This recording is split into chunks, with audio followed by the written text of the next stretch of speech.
Ассалаумағалейкум. Бүгінгі мінекей бұзауға келдік. Ем шаралар қолданып жатырмыз. Бұда мінекей ұлтабар деген ауру болып жатыр. Ем шара қолданып жатыр. Қазір мінекей уже 3-ші күн ем қонып жатыр. Барлығы жақсы болып жатыр, оңалып жатыр. Қожайын да көріп жатыр уже. Өзі әлі жиналып, өзі тұрылып жатыр. Және уже беті бері қарап жатыр. Аппетиті де жақсы болып жатыр. Сол мінекей ең болсын, ең бастысы біздің бұзауымызға мінекей тұқымы сементал.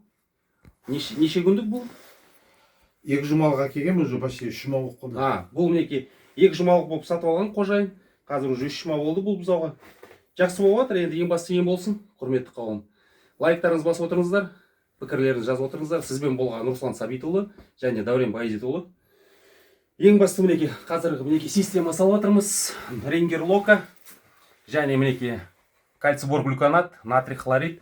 Барлығы салмаққа байланысты салмағымен бүкіл ем шаралар мінекей жасалынып жатыр.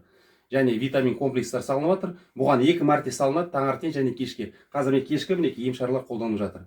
Назарларыңызға рахмет. Сіз барлықтарыңа сәттілік.